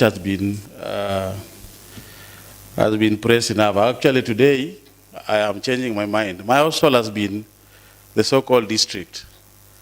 And today, from next time, I'll be going to the so-called Russia. Mr. Chairman, these guys are doing a very good job. It's only that in our village, there is a say that called hyena is sleeping in the sugarcane farm, and they don't know the sweetness of the sugar cane. The JOTRH are doing a good job, and there's so much good things inside there that we don't know. I'm just imploring on them just to find a mechanism for this continuous engagement so that we'll know what is going on there. Secondly, Mr. Chair, these members are both ambassadors of the public and should also be ambassadors of the facility. I just want them to devise a mechanism, although it's a very delicate balance, to engage with the members, because every time members of the community visit this facility, when they have a problem, you will be called even in the middle of the night. Probably that's why MCS are not sleeping. You are wondering why Okoyo was bringing an issue at 1 a.m. and people were still commenting. So people are not sleeping because phone calls are coming from all corners, especially when people are in a problem. So that we find a way of engaging, because the public believes that an MCA has the solution or answer to all.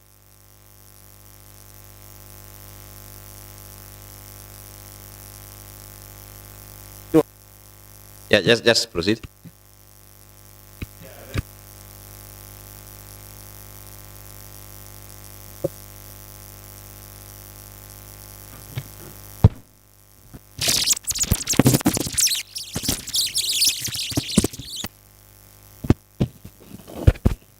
Finally, Mr. Chair,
Thank you so much, Honorable Nditi. All those are just comments. In fact, was really the last one, integrated approach in terms of planning. When you sit the cabinet, you need to agree. If it's a matter of water, do we give priority to giving water to all the health facilities? Because so long as there's water in the facility, the neighbors will get from there. So we will have killed so many birds with one stone. If it is roads, if our priority that all roads leading to facilities should be made, not only patients will walk on those roads, the residents of the area will walk on the road. So in the planning, I mean, we should have a reason why a road is being made. That one should be for you. It's a comment, which I don't think requires. Can I give maybe 1.5 minutes each? I start with the chair health, the vice chair health, then the leader of majority, then the vice chair, and then we wrap it up, because I've seen that most of them are comments. I'm not seeing questions. There are comments that just they need to pick and develop on. So, Vice Chair. Thank you, Mr. Speaker. I'd like to talk on behalf of the committee, and first of all, I'd like to appreciate the department for creating time to be here today, because today actually is a very good day for me, because we brought reports to the floor of the House several times. GOTRH was actually the first report that we brought here. We made a visit to the facility, and today I'm happy that we are all hearing this from the horse's mouth. I think from Mr. Lesiampe's submission, you could actually see GOTRH operating under very strained conditions. And we've made recommendations on if we can actually either increase allocation, requesting the national government to increase allocation to GOTRH, or we find a way of making it autonomous. Maybe through making it a parastatal, then we can, so that we can be able to offer the right services with the right amount of money that is required. I'd like to just bring an encouragement note, because this committee, we made a benchmarking visit to KNH. And when I heard him talk about KNH, actually, I was actually seeing GOTRH moving towards that direction, because one of the key areas that we visited was the emergency and casualty section. And it was quite impressive, such that whenever I hear people talking about KNH not offering quality services, you know, I talk from a different angle. And I hope that with the kind of vision that we have with the management, I know GOTRH actually is going to move towards a very good direction. I know soon we'll be talking about a different GOTRH, especially when we look at the lower level facilities. Right now, we've moved around the referral facilities, we've done the sub-county facilities, and now our focus is on the health centers and dispensaries. And as I pick on that, I believe that by equipping these facilities, then we'll be able to relieve the pressure on GOTRH. currently as we talk about the current financing situation. So actually one of the key things that I'd like to maybe forward to the CECM of health is basically on the 3 issues that we've come across so far with the lower level facilities. That is on staffing, we have the financing, and also on the supply of the medical supplies for these facilities. I don't know, maybe he can just maybe give a brief on what plans they have for these facilities, because we find that most of them actually operating at a very, very, very strained conditions. You find a facility maybe has 1 or 2 or 3 staff, only 3 staff, but the number of patients they are handling is quite overwhelming. Actually, at some point, we visited a facility and we almost just left without talking to anyone because there was no one to talk to. You find the in charge was overwhelmed. And although eventually she created time and we had a discussion, and we discovered that there's a very key point that needs to be handled, that is on staffing. Staffing, because you find that the facilities are actually funded by Danida, and the amount allocated to these facilities is quite below what they need to have for operation. So I don't know whether we can be able to have maybe an extra location to these facilities, or maybe find a solution. Maybe you can maybe explain to us something, what plans you have for that. And also on the gaps on medical supplies, I know they have direct drawing rights from KEMSA, but you find most of them actually don't really get exactly what they request for. Maybe at times the quantities are reduced, they don't really get the exact amount, the exact quantities they request for. Maybe also that, I know we are coming into that, into that. Maybe if they can also just give a brief, since we have you here, then we can have a response on that. Otherwise, I'd like to say that I'm happy and keep it up. I hope it won't be a case of mgema kisifiwa, tembo hulitia maji. I know you're going to continue delivering. Thank you so much. To Kisumu County, thank you. Honorable Leader Majority, Deputy Leader Majority. Thank you, Chair. Good afternoon, members. It is always courteous to apologize for having come late, but it was not intentional. I was also visiting a facility where the president is supposed to come on Saturday, so it's by extension of this meeting. Mr. Chair, the Chair, I'm very, very impressed with the presentation of the CEO. I just want to give some comments. But before that, I would ask that you said you have done some automation, about 2 or 3 departments.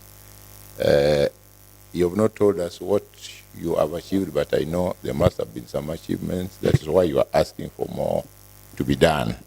That is commendable. I also want to talk on the unfortunate situation of locum. As you have explained that you pay them 20,000 while the staff are paid more.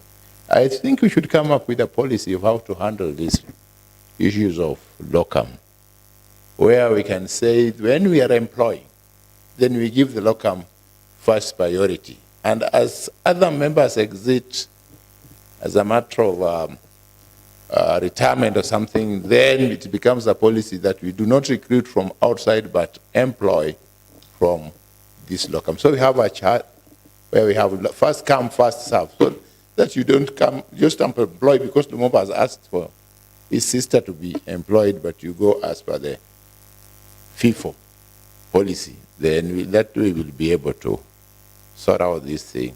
Again, this is to the CEO.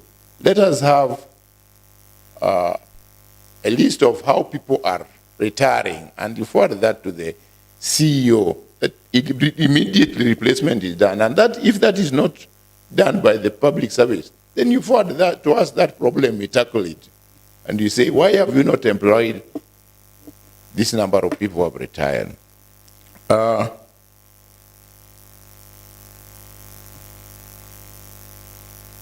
Members, I think I shared some of the aspirations of the late Jaramogi Oginga Odinga in regard to Jaramogi UTRH. If Jaramogi was alive I believe he would actually want you people to see to it that Jaramogi bypasses Kenyatta National Hospital because we have all that it takes. We have the land. We have not utilized it. If you go to Kenyatta, the land is very small, but look at what Kenyatta is. You have the jail from Kenyatta here. You can turn JTRH to be our Kenyatta. Give this gentleman the support that he requires, and we will be there. I hope so too. I happen to be in Kenyatta, though not an employee, but I work very closely. I saw what is happening in Kenyatta, and I can attest I was with Dr. Desiampi for some time. Kenyatta has everything, and that changed my perception. Even me, I used to go to Kenyatta even now. Even if it is food, Kenyatta has the best food. I happen to supply food there. You cannot supply substandard food and be admitted. You will be fired with it. You will be chased away. Everything is stated, it goes through the laboratory. So it has the best. It's only the attitude that you're talking about. It's just to change the attitude, the perception. That is our duty. It is your duty. For us members, we need to disseminate this information we're talking about. How we want people to join the referral, NHIF, instead of going to the funeral and start talking about politics of attacking other people. We have already been elected. Our duty is now to explain to our people what needs to be done when you go to your TRH, and so on and so forth. Don't abuse the staff, and the staff vice versa also teach them also to be courteous. And that will attract more patients and more customers. About referral, I would like to propose the following. Let us give priority in terms of payment. If someone is referred to Kenyatta Hospital in JTRH and they come from Kisumu County, there should be lesser charge. From outside the neighboring region, referred to JTRH should pay slightly high. National, a little bit high, and even international, because JTRH very soon, I'm sure, and even now, I'm sure we must be getting some patients from regional. So that it's not a question of chasing them away, but the deterrent in there, they can pay more and we charge them that way. Finally, the executive and ourselves, if we want to give them the support they require, kindly make sure that we have certain timetable in these neighboring county referrals, sub-county, sorry, where even operations that are not urgent can be planned maybe weekly, Papunditi, Kombewa, and so on, and then we send a surgeon instead of coming to Block Kenyatta JTRH. Emergencies and real emergencies should be that you have been referred from a sub-county facility to JTRH. If you walk in yourself, also we charge you more to discourage you from just walking to JTRH. Because you think you have to start down there. I think that way we will be able to support you properly. Finally, let us also invest in theater. I think theater is where there is money, and it's where you have a lot of work. Why don't we put more effort in employing theater nurses? Give priority in employment of theater nurses, anesthetists, and surgeons, so that we don't have that queue. Even now, I have a patient that has been on the queue since last week. That means it is because of lack of enough stuff. But for my case, it is not because of that. I've just noticed that the hemoglobin is a bit low. So that's still building up is when the patient will be taken to theater. But I believe what I'm saying is true. The queue that we have in theater is due at JTRH is due to the shortage of staff. Let us also consider that, and where you need our support as the assembly, yes, whisper to us, we are friends. Thank you very much. The Honorable Deputy Leader Majority, switch off your microphone. Switch off your microphone. Switch it off. The Vice Chair, maybe I'll give you 1 minute. Thank you, Mr. Speaker. Our guest, I'll be very brief. I'm very grateful for having honored this invitation. and for the presentation. Now, you said that the CEO, you said that nobody wakes up in the morning and goes to kill somebody. It might be the action and the deeds that you do that will kill that person. And then you talked of profit and the amount of money that you've been collecting, and it's going up. Maybe that one also is killing people because maybe you are overcharging people and some of them cannot even raise that amount that you're, because we don't know the dynamics and the things that you're using to get a lot of money, and while the other person was not reaching that, you've reached 100 and yet the other person was in 20 and 30. So maybe in the collection there is something. Now, when we are talking about the decongestion, that is what you started with. Now, I'd like to tell maybe Waziri to look at our sub-county hospitals so that the only serious issues can be brought to the facility, and these other ones can be left to the sub-county hospitals. Now, we realize that the Committee of Health has really been pressing you, and we have seen the work that you have been doing. Now, we are talking about mindset, and it goes with motivation. You know, all of us, we love money. So you should look, somebody getting 20,000 and 100,000, that is quite a big difference. You should look at a way of looking for ways to at least uplift this 20,000 to reach somewhere next to where this 100,000 shillings is. Otherwise, and I think that time that Mheshimiwa Okoyo was having the mother there, I also happened to have taken some patients who were had accidents. They were going to a wedding. Now, the first people who went there, they could not be treated just because some of them did not have money. Some of them could not even walk to go and pay that money so that they could start administering treatment to them. I think some of these things, if somebody has no money and is in a critical condition, we know maybe that person will be admitted.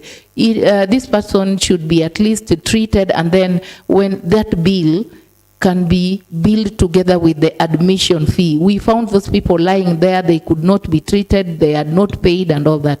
I was told to be brief. Anyway, thank you. Thank you so much. Waziri, listening keenly, I've realized almost 90% of what members have said are comments. And it means either you conveyed your information very well. Actually, I think you conveyed your information very well. That's why I'm listening to comments.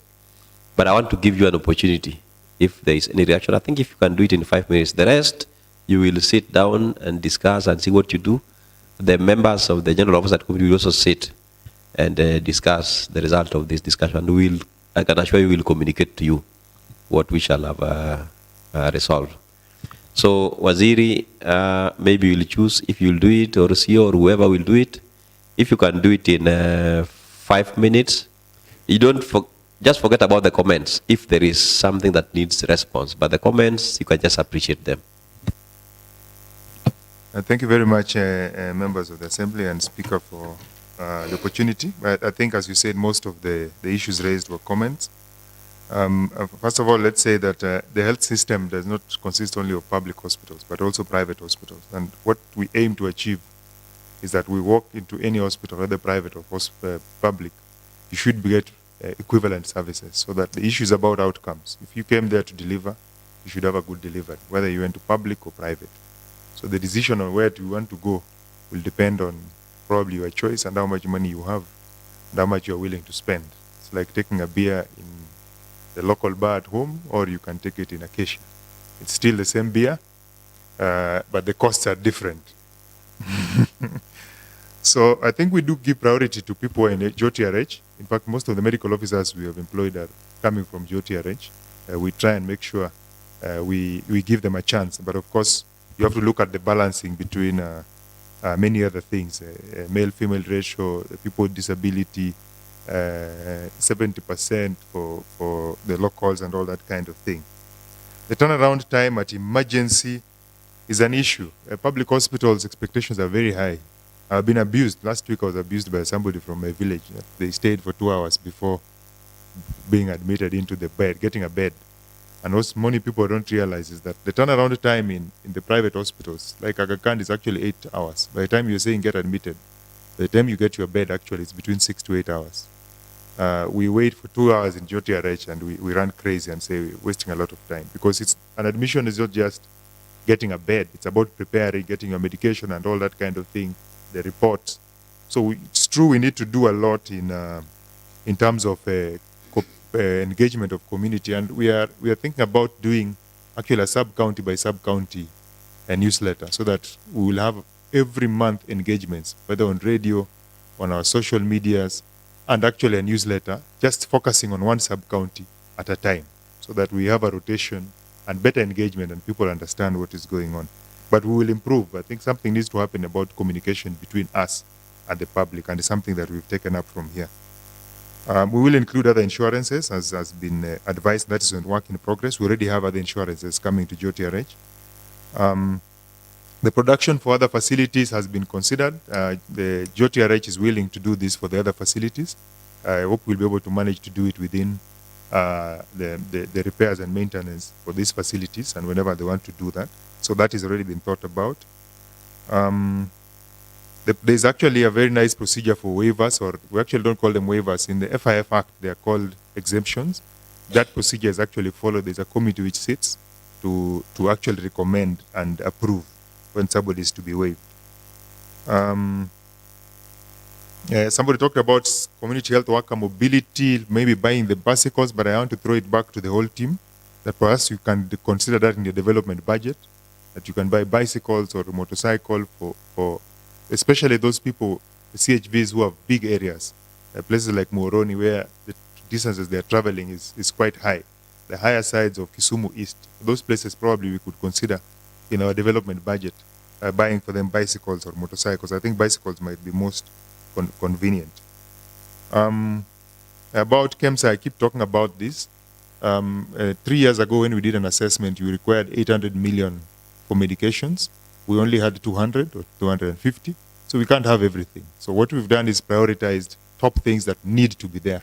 The rest will not be there. So if you count 4 people who need medicine, 1 must be able to get, not 4 people, 4 diseases, 1 will be sorted out, because you have only 25% of that amount. And probably what we are doing right now is starting to allow the smaller facilities. You know, the bill, the finance bill actually, or the finance act of this county assembly allowed us to build level 2 and 3, but we have not been, just to encourage our people to come.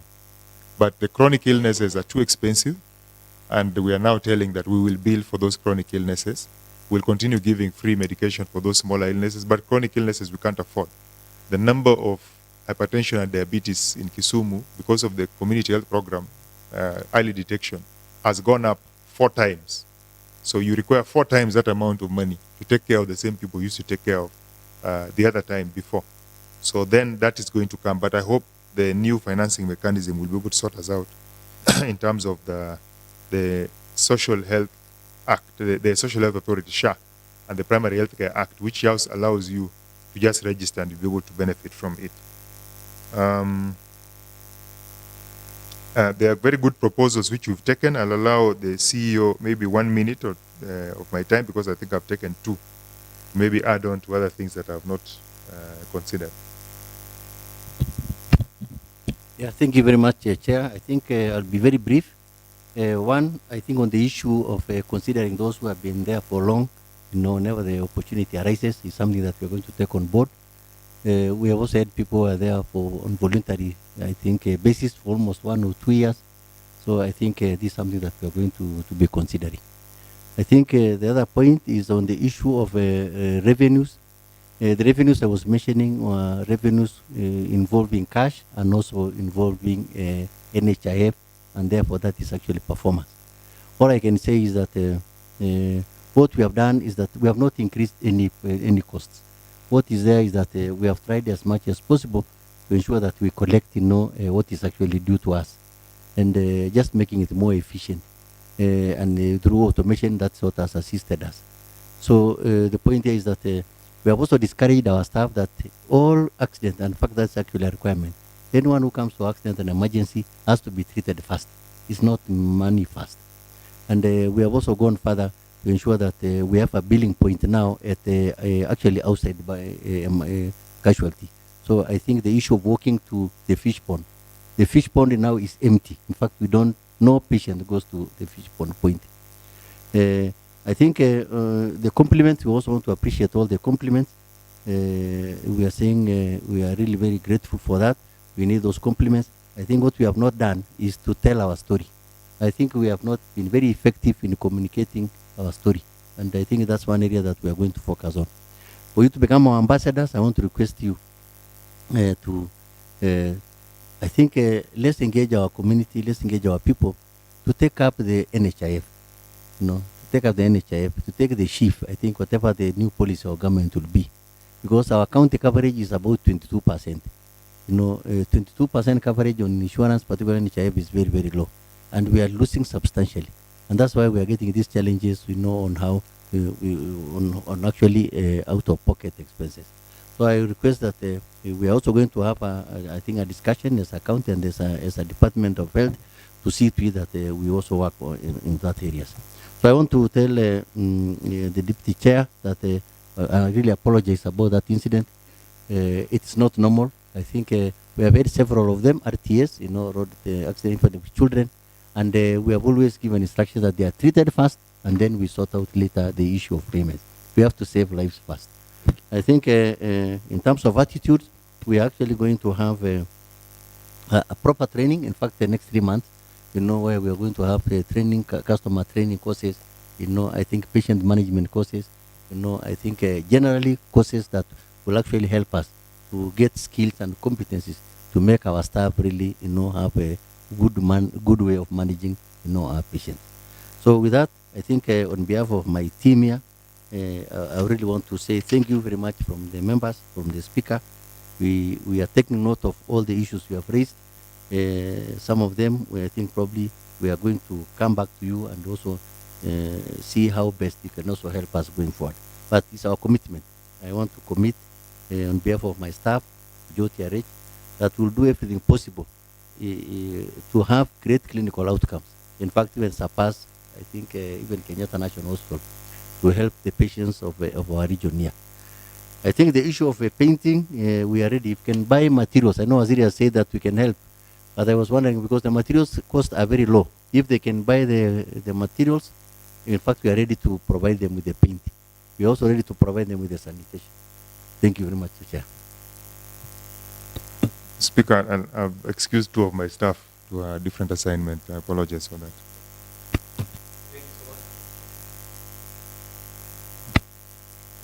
Honorable members, I think we come to the end of this interaction. Waziri will agree with me that it was important that we have this discussion. That's the beginning of the mindset change, because the members are going to be ambassadors, and honorable members, plus those who have carried their phone are watching us because we are live in our coverage. We appreciate Bwana CEO. We appreciate what we've done. For those who are in Naivasha, in our last retreat in Naivasha, I think I happened to be in a table with Dr. Ganda and the governor, and I think that's the day when the idea of the CMP was mooted. I think the governor acted very fast. He didn't resist. He came, and it's upon us to support him. Some of the things they're discussing about lies with you. Like when it comes to resource allocation, it's not them. It is their assembly to prioritize where to allocate resources. Some of them also, you have your public participation during budget making process. It's you to prioritize. Like, for example, if the Nyambreros, the community health workers are suffering, you can have it in your proposal that we need to buy bicycles for all the community health workers in your area. For example, Miwani, Warindu, your area is very wide. It could be a project, it's a kind of development. What I wanted to suggest, Dr. Ganda, you've talked about it, communication. In order to work on the image of our facilities, just like the CMP of your production unit, there is no harm having your communication unit so that you communicate to the public. Awareness creation, civic education, through radio, through social media. But I think even radio, so many people, there are so many people who listen to radio than even the social media. So if once in a month, or once in a quarter, or twice in a year, there is a civic education that goes on in the radio, I believe we can do it as an assembly. We started doing it. I think, Honorable Emily, we need to revive it so that we link up. When we are discussing health, you can bring your team, we bring our team, and we do it together because we all belong to Kisumu County. If your TRH fails, it's not Ganda, it's everybody. If it succeeds, it is all of us. And lastly, we will brainstorm and agree on possible way forward on the discussion, which we'll submit to the CC. I know on the comments also they will develop something that we'll share when we meet next time. Otherwise, we are sorry for taking your time, but I believe you know it was very important. So we can release our visitors. Daktari, please have a good day. At least leo hakuna kukula Biblia, so unaona imekuwa rahisi. Okay, Sergeant Atam, you can assist the visitors out.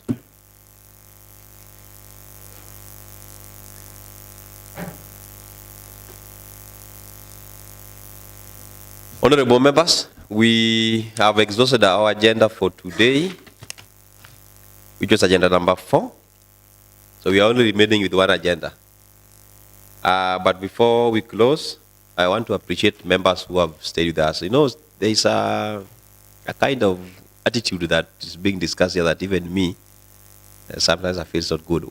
Why should a member carry up his hand, contribute and leave? So who is being answered? And you've raised a question. Yeah, I see it even during debate. You carry up your hand, you debate and you leave. So you want people to listen to your debate and you don't want to listen to other members' debate. That is very bad.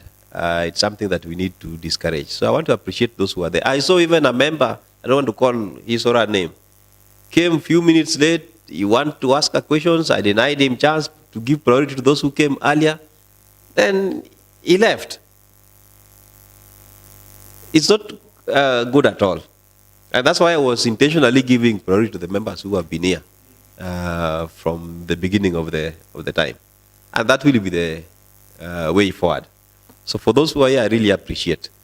And next Thursday, I think should be the same. We have agreed that we'll bring the CC member for lands, the CC member for sport, and the city manager on the issue of Jaramogi Oginga Odinga Sports Center.